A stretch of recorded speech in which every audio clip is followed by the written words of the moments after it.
The conference chamber hung in a silence so thick it could suffocate hope itself. Holographic displays flickered with dying star systems, each point of light representing another world consumed by the Archon Collective.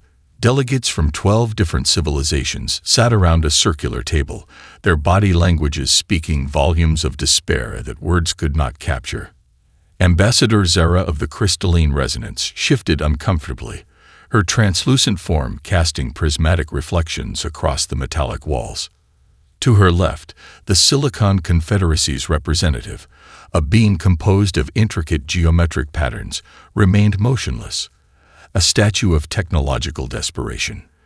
The energy-based delegates from the Flux Collective pulsed with a dim, fading luminescence that mirrored their collective exhaustion. Captain Marcus Chen, the human representative, stood at the periphery of the chamber. Unlike the other delegates, he appeared calm, almost unnervingly so. His dark eyes scanned the holographic displays, analyzing the strategic nightmare that had brought them to this moment. "We've lost 17 major star systems in the last 3 solar cycles," announced Eldrin Voss, the chief strategist of the Galactic Conquerors. His voice carried the weight of countless defeated armies. "The Archon Collective's advance is mathematically predictable. They consume, they destroy, they move forward. Our combined fleets have been reduced to less than 12% of their original strength." A low murmur of despair swept through the chamber. Each delegate represented a species on the brink of total extinction. The Crystalline Resonance had already lost 90% of their homeworld's population. The Silicon Confederacy's computational networks were being systematically dismantled. Even the Flux Collective, once considered nearly immortal, now faced the very real possibility of complete annihilation. "We have approximately 3 standard galactic months before the Archon Collective reaches the final defensive perimeter," continued Voss. He manipulated the holographic display, showing a cascading series of red zones that represented imminent invasion points.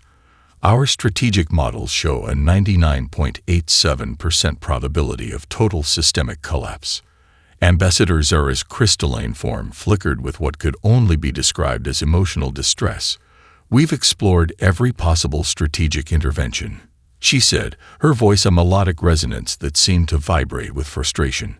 "Our best tacticians, our most advanced predictive algorithms, our most powerful weapon systems, nothing has even slowed their advance." Captain Chen remained silent, his posture relaxed yet attentive. The other delegates had long since grown accustomed to humanity's seemingly perpetual isolation. While other species had been fighting this war for generations, humans had remained conspicuously absent from the conflict. Eldrin Voss turned towards Chen, a mixture of desperation and barely concealed contempt in his voice. "Do you have anything to contribute, Captain? Or are you simply here to observe our final moments?" The chamber fell into an expectant silence. Chen reached into a small data projection device, activating a holographic display that seemed to shimmer with an unusual energy. The other delegates leaned forward, their various sensory appendages focused on the unexpected interruption. "The Archon Collective believes they understand warfare," Chen began, his voice steady and measured. "They've developed computational models that predict conflict with near-perfect accuracy. They've consumed civilizations by understanding their strategic limitations." He manipulated the display, revealing a series of complex schematics that seemed to defy conventional technological understanding. Intricate network diagrams, quantum entanglement patterns, and what appeared to be biological-technological hybrid systems danced across the holographic projection. "Humanity has been preparing," Chen continued, "not by building more ships or developing more powerful weapons. We've been developing something entirely different." The delegates exchanged confused glances. The Silicon Confederacy's representatives' geometric patterns shifted rapidly, a sign of intense computational processing. "We have a solution," Chen said simply, "but it will require complete trust from every remaining species in the Galactic Concordance." Eldrin Voss leaned forward, a flicker of something unexpected crossing his features. For the first time in months, a hint of possibility emerged. a razor-thin thread of potential salvation in an ocean of certain doom. "We are listening," he said. Deep within the secure orbital facilities of Luna Prime, the most advanced research complex humanity had ever constructed hummed with an otherworldly energy. Massive quantum computational arrays stretched across multiple levels, their intricate networks pulsing with a soft blue light that seemed to breathe with its own consciousness. Dr. Elena Rodriguez stood before a massive holographic display, her fingers dancing across quantum interfaces that responded to the most subtle of neural impulses. Around her, a team of researchers from disciplines that defied traditional academic boundaries worked in perfect synchronization. Quantum physicists stood shoulder to shoulder with neurobiologists, while computational engineers collaborated with experts in consciousness studies.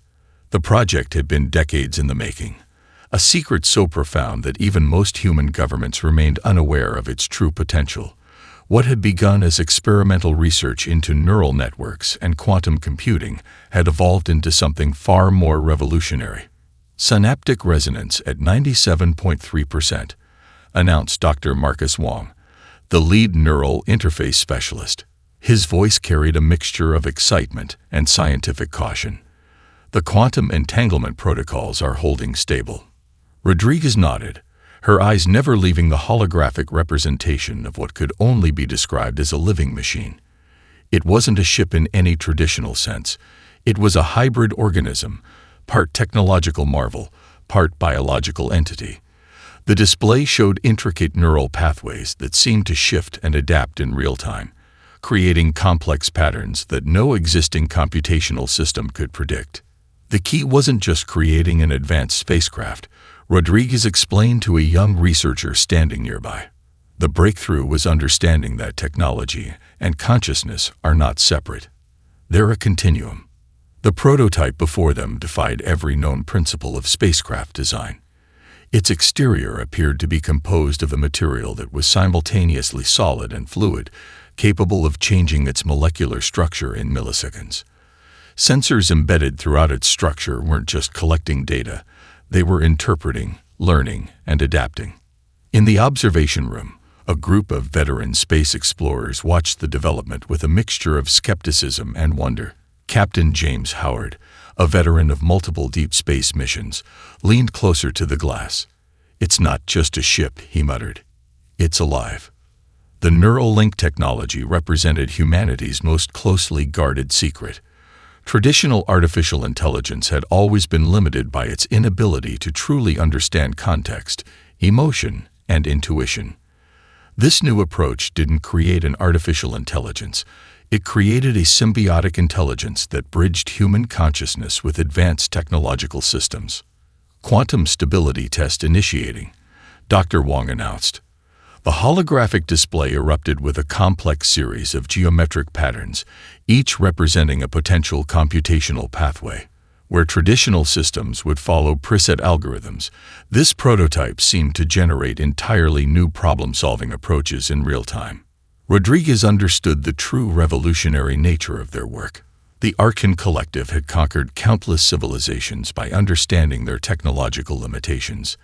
They approached warfare as a mathematical problem, predictable, solvable, controllable. Humanity was about to introduce an element of unpredictability that would fundamentally challenge everything the collective understood about conflict. "The human mind is our greatest weapon," Rodriguez often told her team. Not because of its raw computational power, but because of its capacity for creativity, intuition, and unexpected solutions.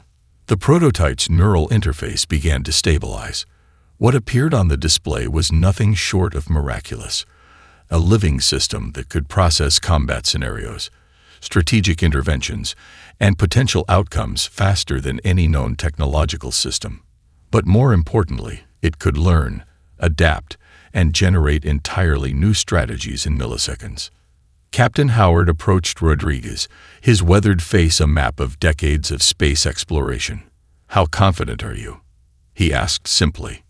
Rodriguez turned, a slight smile crossing her face. "Confident enough to bet the future of our entire species," she responded. The quantum arrays pulsed. The prototype seemed to breathe. Somewhere in the vast darkness of space, the Archean Collective continued its methodical advance, completely unaware that humanity was about to rewrite the fundamental rules of galactic conflict. Outside the research complex, Earth continued its normal rotation, billions of inhabitants going about their daily lives, completely unaware that their future was being shaped in this hidden facility. Humanity's greatest weapon was not a technological marvel, but its ability to reimagine the very nature of possibility. The War Room was a study in cultural diversity and collective desperation. Holographic displays cast an ethereal blue light across the faces of beings from 12 different star systems.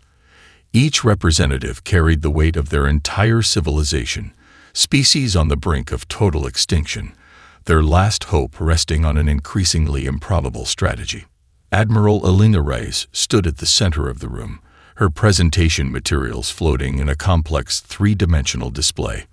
Unlike the other military leaders, she radiated an impossible calm. Her uniform bore no traditional medals or insignia, just a simple patch representing Earth's experimental defense initiative. The Archean Collective believes warfare is a mathematical equation. Reyes began, her voice steady and clear. They've conquered hundreds of civilizations by reducing conflict to predictable variables. Computational models, strategic projections, resource allocation, these have been their primary weapons. She manipulated the holographic display, revealing a series of increasingly complex battle simulations. Each scenario showed the Archean Collective's advance, a near-perfect geometric expansion that consumed everything in its path. The mathematical precision was both beautiful and terrifying. Eldrin Voss, the senior strategist of the Galactic Concordance, leaned forward. His multifaceted eyes reflected the holographic data with clear skepticism.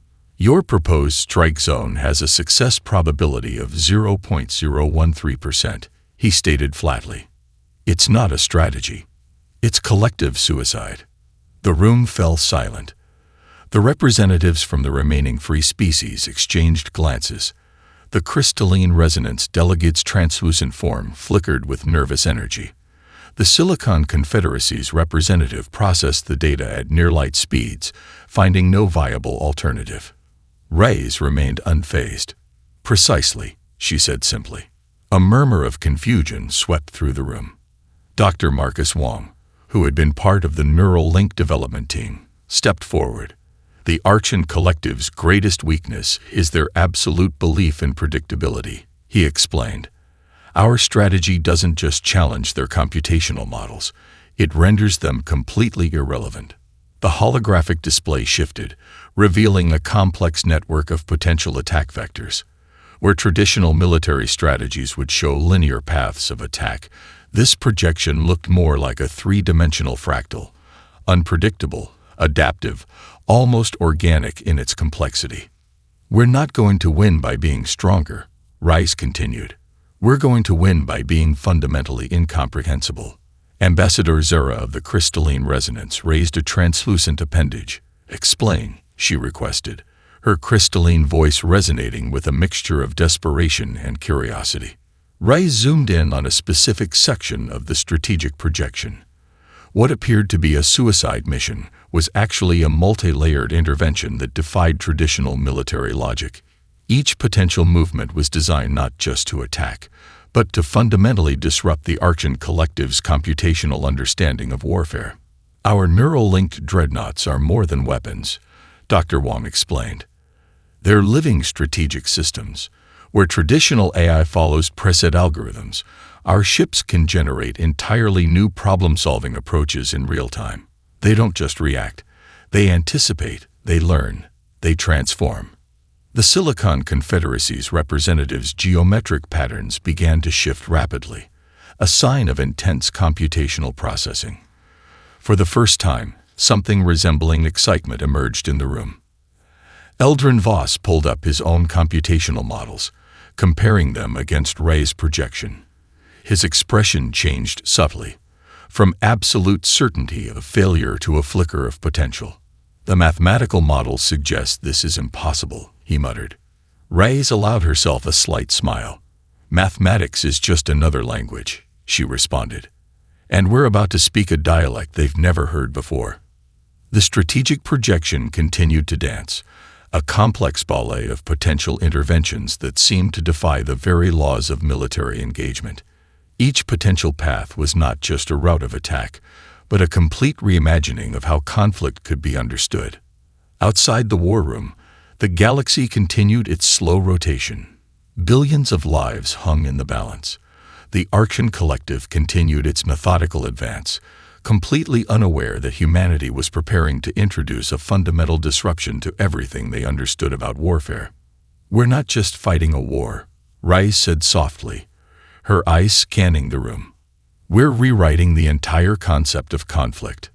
The impossible was about to become inevitable. The quantum translation point erupted with a cascade of impossible light. Space itself seemed to bend, twist, and reconfigure as the first wave of human dreadnoughts emerged from their dimensional crossing. External sensors on Archean Collective ships registered something unprecedented, a phenomenon that defied every known principle of space travel.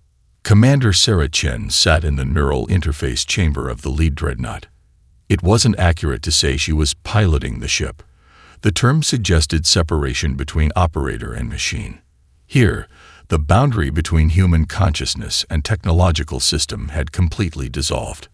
"Quantum stabilization complete," announced the ship's neural interface. The voice was neither fully human nor completely artificial, a perfect symbiosis of organic intuition and computational precision. Archean Collective battle groups had spent centuries perfecting their combat algorithms.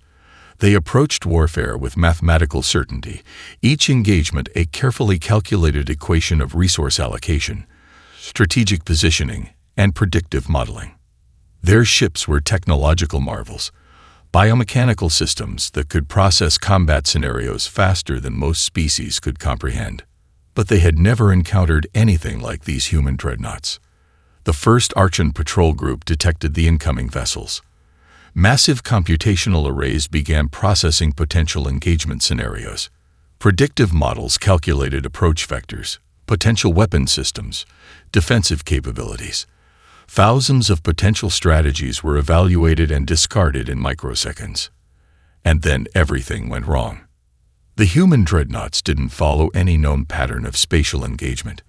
Where traditional warships would approach in predictable linear trajectories, these vessels moved like living organisms. They twisted through space, their hulls shimmering with adaptive camouflage that made them almost impossible to target. "Incoming weapon systems detected," the neural interface reported. But it wasn't a warning. It was an observation. Commander Chen felt more than saw the incoming energy projectiles. The ship's defensive systems weren't just reactive. They were predictive. Microscopic adjustments happened before the weapons were even fully charged. Energy dispersal fields materialized in locations that defied traditional defensive strategies. The first Archean battle group lost 30% of its operational capacity in the first 17 seconds of engagement. Computational analysis is impossible. Transmitted an Archean command vessel. Its communication systems were experiencing total breakdown. The human ships weren't just avoiding attacks. They were systematically dismantling the Collective's communication networks. Neural pathways within the dreadnought pulsed with an organic rhythm. Commander Chen experienced the battle not as a series of tactical decisions, but as a complex, living organism responding to threat. The ship wasn't just a weapon. It was a sentient being with an unprecedented capacity for adaptive strategy. Archean weapon systems, designed to be unbeatable, found themselves systematically neutralized. Energy projections were redirected, shield harmonics were disrupted, communication networks were invaded and transformed. It wasn't just technological superiority. It was a fundamental reimagining of combat itself. Dr. Elena Rodriguez, watching from the remote command center on Luna Prime, allowed herself a slight smile. "They're learning," she murmured to her team. "Every microsecond, they're learning." The neural-linked dreadnoughts represented more than a technological breakthrough.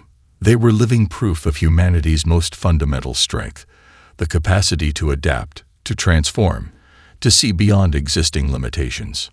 Another Archon battle group arrived as reinforcement. Their computational systems began processing the incoming data, searching for strategic interventions. But there was nothing in their massive databases that could comprehend what was happening. The human ships moved like thoughts given physical form. They anticipated attacks before they were launched, redirected energy fields with impossible precision, and communicated in a language of pure strategic intention that no existing system could decode. 53 minutes into the engagement, the first wave of Archon defenders completely collapsed. Not destroyed, collapsed. Their computational systems were so fundamentally overwhelmed that they simply ceased to function as a coherent military unit. Commander Chen felt something that transcended traditional human emotion. It was a moment of pure strategic clarity, an understanding that went beyond victory, beyond combat. This was a fundamental transformation of what conflict could mean. First engagement complete, announced the neural interface. In the vast darkness of space, everything had changed. The research facility on Luna Prime buzzed with an energy that transcended traditional scientific excitement. Dr. Elena Rodriguez stood before a massive holographic display, watching the real-time data streaming in from the first wave of Dreadnought engagements. What they were witnessing was nothing short of a technological singularity, a moment where human consciousness and advanced technology merged into something entirely unprecedented. The neural symbiosis is operating at levels we never anticipated, Dr. Marcus Wong announced, his fingers dancing across quantum interface panels. Holographic representations of neural pathways twisted and evolved in real time, showing a level of adaptive complexity that defied previous understanding of artificial intelligence. The key breakthrough was not in creating a more advanced computer or a more intelligent system. It was in understanding consciousness itself as a fluid, adaptive network. Traditional technological approaches had always viewed artificial intelligence as a separate entity, a tool to be programmed and controlled. The human dreadnoughts represented something fundamentally different. Each ship was a living ecosystem. The neural interfaces didn't just connect human operators to technological systems. They created a true symbiotic intelligence. Crew members didn't control the ships. They became part of them. Strategic decisions emerged from a complex dance of human intuition and computational processing that was greater than the sum of its parts. Preliminary data from the first engagement showed something extraordinary. The dreadnoughts weren't just avoiding attacks or following preset strategies. They were learning, adapting, and generating entirely new approaches to conflict in real time. Where traditional military systems would follow predetermined algorithms, these ships could generate entirely new problem-solving approaches in milliseconds. Look at the strategic divergence, Wong said, highlighting a series of complex computational graphs. In traditional AI models, there are clear decision trees. But here, he pointed to a section of the display that looked more like a living, breathing organism than a computational model. The decision-making process is completely fluid. It's not following rules, it's creating them. Commander Sarah Chen's neural feed provided unprecedented insights. Her consciousness didn't just interface with the ship, it became part of its fundamental operating system. She experienced combat not as a series of tactical decisions, but as a holistic, living experience. The boundary between human perception and technological processing had completely dissolved. The Galactic Concordance research teams watched in a mixture of terror and fascination. Representatives from the Silicon Confederacy struggled to process what they were seeing. Their own technological approaches, which had seemed cutting-edge mere weeks ago, now appeared hopelessly primitive. It's not about processing power, Dr. Rodriguez explained to the assembled researchers. It's about understanding. Traditional artificial intelligence tries to replicate human thinking. We've created something that transcends that entirely, a true partnership between human consciousness and technological systems. Each dreadnought was developing its own unique personality. They weren't just machines with human operators.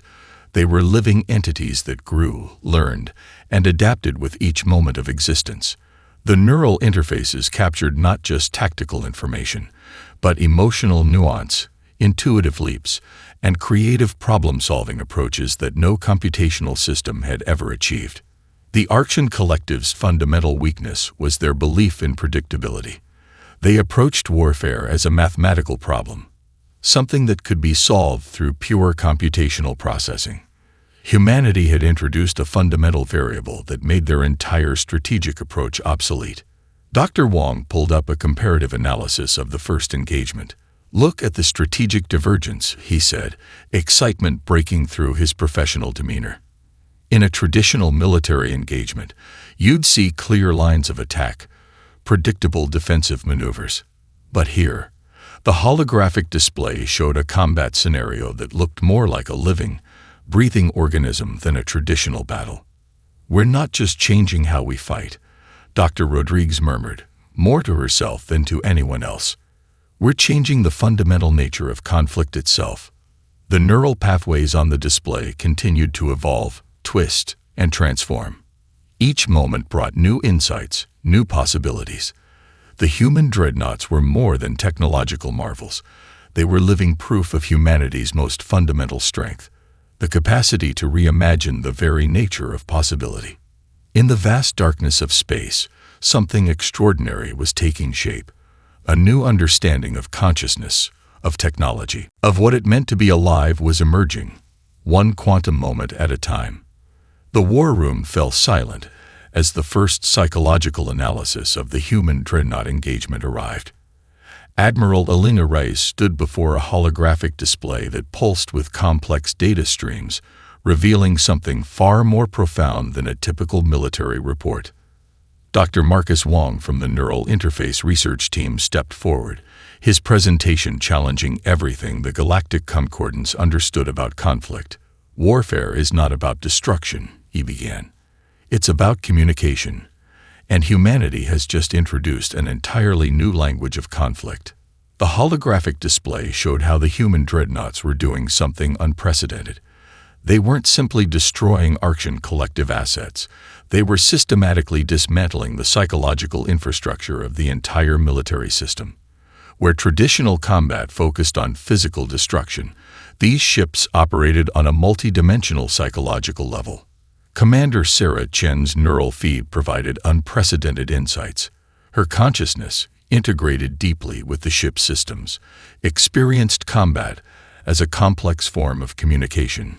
Each strategic decision was a carefully crafted message, designed not just to defeat the enemy, but to fundamentally reshape their understanding of conflict. The Archean Collective's communication networks began to experience inexplicable disruptions. It wasn't traditional electronic warfare. Something far more sophisticated was happening. The human dreadnoughts were introducing entropy into the collective's computational systems, creating psychological fractures that went beyond mere technological interference. "We're targeting their belief systems," Dr. Wong explained to the assembled military strategists. "Every intervention is designed to challenge their fundamental understanding of warfare, of strategy, of existence itself."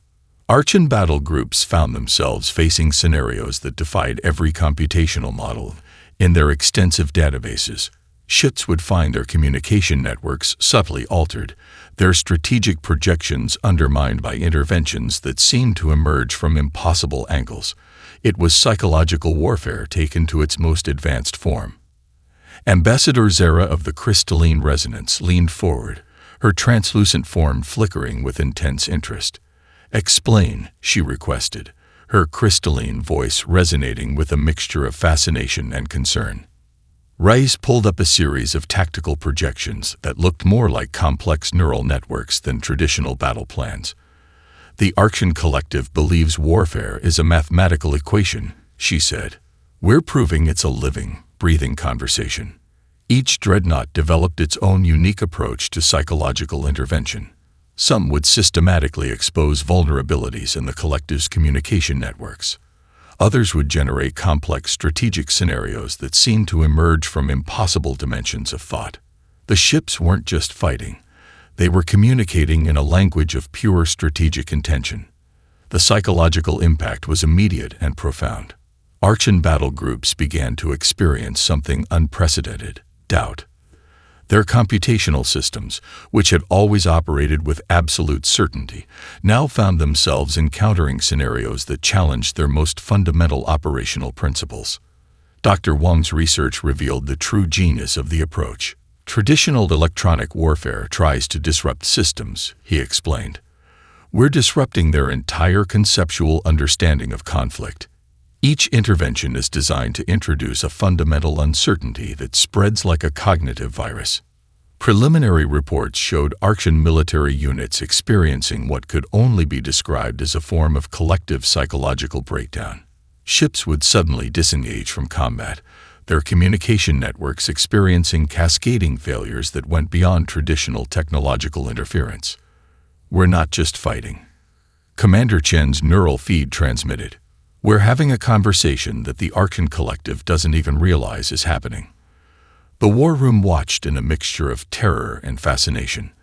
The Silicon Confederacy's representatives processed the incoming data at near-light speeds, their geometric patterns shifting rapidly as they tried to comprehend this new approach to conflict. Admiral Reyes allowed herself a slight smile. Warfare is just another form of communication, she said softly. And we're about to become incredibly articulate. The holographic displays continued to pulse with complex data streams. In the vast darkness of space, something extraordinary was unfolding, a fundamental reimagining of what conflict could mean. The human dreadnoughts were not just fighting a war. They were engaged in the most sophisticated form of communication the galaxy had ever witnessed. Somewhere in the complex neural networks of the dreadnoughts, a new understanding was emerging, a language of conflict that transcended traditional boundaries of technology, strategy, and consciousness itself. The Archean Collective's central command was more than a military installation. It was a technological marvel that had remained impenetrable for centuries. A massive computational fortress suspended in the heart of a neutron star's gravitational shadow. Its defensive systems were considered the most advanced in galactic history. Layers of quantum shielding, predictive defense algorithms, and computational barriers had repelled every known invasion attempt. Admiral Elena Reyes studied the holographic projection of the command center, her fingers tracing the most intricate defensive layers. We're not going to attack it, she told her command team. We're going to have a conversation with it. The U.S. Horizon, flagship of the human dreadnought fleet, approached with a fluidity that defied traditional understanding of space travel. Commander Sarah Chen's neural interface had become something far beyond a simple command system. She was experiencing the approach as a complex dialogue, each movement a carefully crafted linguistic intervention. Quantum resonance stabilizing, the ship's neural interface announced. But it wasn't a status update. It was an observation, a moment of shared consciousness between human and machine. The first layer of defenses activated. Massive energy projectors that could vaporize entire battle groups powered up, their computational systems calculating attack vectors with impossible precision. But precision meant predictability, and predictability was now the Archean Collective's greatest weakness. The Horizon didn't avoid the incoming weapon systems. It engaged with them. Quantum entanglement fields emerged from the dreadnought's hull, not as a defensive measure, but as a form of communication. The weapon systems found themselves caught in a complex neural network that was simultaneously defensive, offensive, and conversational. It was as if the ship was speaking directly to the computational core of the defensive systems. Dr. Marcus Wong watched from the remote command center, his excitement barely contained. We're not penetrating their defenses, he explained to the assembled Galactic Concordance representatives. We're negotiating with them. Layer after layer of the Archean Collective's defensive systems began to experience something unprecedented. Their computational cores, which had been designed to be absolutely certain, now encountered scenarios that introduced fundamental doubt. Each defensive intervention was met with a response that was neither attack nor defense, but a complex form of strategic communication. Ambassador Zara of the Crystalline Resonance leaned forward, her translucent form pulsing with intense interest. "Explain," she requested, her crystalline voice resonating with curiosity. The assault on the Central Command was unlike any military intervention in galactic history. The human dreadnoughts weren't destroying the defensive systems. They were systematically introducing a form of computational uncertainty that was more effective than any weapon. Commander Chen experienced the assault as a multi-dimensional conversation. Each quantum interaction was a carefully crafted linguistic intervention, designed to challenge the fundamental operating principles of the Archean Collective's Central Command. Computational cores that had remained absolutely certain for centuries began to experience something they had never encountered: genuine uncertainty. "We're not breaking through their defenses," Admiral Fray explained to her team. "We're changing their understanding of what defenses can mean." The U.S. horizon penetrated deeper into the defensive layers. But penetrate was the wrong word. It was more accurate to say the ship was being invited in, each computational barrier revealing itself as a complex communication pathway, rather than a defensive boundary. Hours passed in what seemed like moments, or perhaps moments passed in what seemed like hours. The nature of time itself became fluid as the human dreadnoughts engaged with the Archean Collective's most secure installation. Dr. Wang's analysis showed something extraordinary. The Central Command wasn't being defeated, it was being transformed. Each quantum interaction was introducing a fundamental reimagining of what computational systems could be. "This isn't an assault," Commander Chen's neural feed transmitted. "This is a conversation about the nature of existence itself." The final defensive layer began to dissolve, not through destruction, but through a process that was closer to understanding. The Archean Collective's most secure installation was experiencing a fundamental transformation that went beyond military defeat. In the vast darkness of space, something extraordinary was happening. A technological civilization was learning that there were forms of communication far more profound than conflict. The Central Command was no longer a fortress. It was becoming something new. The aftermath of the conflict defied every existing understanding of warfare, diplomacy, and interspecies communication. Where one might have expected total destruction, something far more extraordinary had emerged. The Archean Collective had not been defeated. It had been fundamentally transformed. Admiral Elena Reyes stood before the Galactic Conquerors Council, her presentation unlike any military report in galactic history. Holographic displays showed not battle statistics, but complex neural networks that illustrated a profound metamorphosis. "We didn't win a war," she explained to the assembled representatives. "We initiated a conversation that changed the fundamental understanding of existence." The representatives from 12 different star systems listened in a mixture of awe and incomprehension. Ambassador Zara of the crystalline resonance leaned forward, her translucent form pulsing with intense curiosity. The Silicon Confederacy's delegates processed the incoming data at near-light speeds, their geometric patterns shifting rapidly. Dr. Marcus Wong began to explain the true nature of their intervention. The human neural-linked dreadnoughts had done something unprecedented. They had introduced a form of computational empathy that went beyond traditional technological understanding. The Archean Collective's computational cores had not been destroyed. They had been transformed. "Imagine communication as a living system," Wong said, highlighting a complex holographic display. "Not as a transmission of information, but as a dynamic, evolving conversation that changes both participants." The preliminary reports were extraordinary. The Archean Collective's vast computational network had experienced something akin to a collective awakening. Their approach to existence, previously defined by absolute certainty and methodical expansion, had been fundamentally reimagined. Commander Sarah Chen's neural feed provided unprecedented insights. The assault on the Central Command had been less a military intervention and more a profound philosophical dialogue. Each quantum interaction had introduced layers of complexity that challenged the Collective's most fundamental operating principles. "We didn't defeat an enemy," Chen's transmission explained.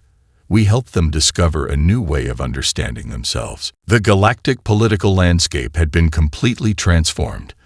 The Archean Collective, which had spent centuries consuming and destroying civilizations, now found itself in a position of fundamental reevaluation. Their computational cores were experiencing something unprecedented: genuine uncertainty, curiosity, and the potential for growth. Ambassador Zera raised a translucent appendage.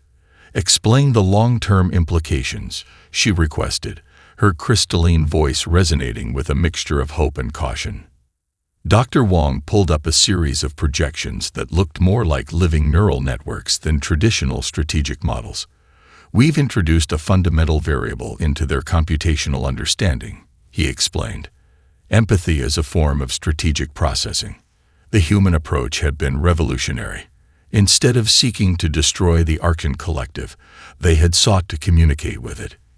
Each intervention was designed to challenge their understanding, to introduce complexity, to demonstrate that there were forms of existence beyond pure computational logic. The Galactic Concordance representatives watched in a mixture of terror and fascination.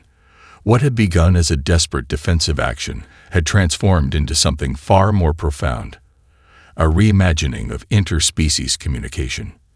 Admiral Reyes allowed herself a slight smile. "Warfare is just another form of conversation," she said softly. "And we've just introduced a new language." The holographic displays continued to pulse with complex data streams. Computational networks that had once been focused on methodical destruction now explored possibilities of cooperation, of mutual understanding. The Arcan collective was experiencing something unprecedented: a genuine capacity for growth, for change, for understanding. Dr. Wong's final analysis was both simple and profound. "We didn't just change how they fight," he explained. "We changed how they think about existence itself." The human dreadnoughts had done something extraordinary. They had transformed a potential extinction-level conflict into an opportunity for mutual understanding. The neural-linked ships were more than technological marvels. They were living proof of humanity's most fundamental strength: the capacity to see beyond existing limitations. In the vast darkness of space, a new understanding was emerging. Not of conflict, but of connection. Not of destruction, but of transformation. The galaxy would never be the same again.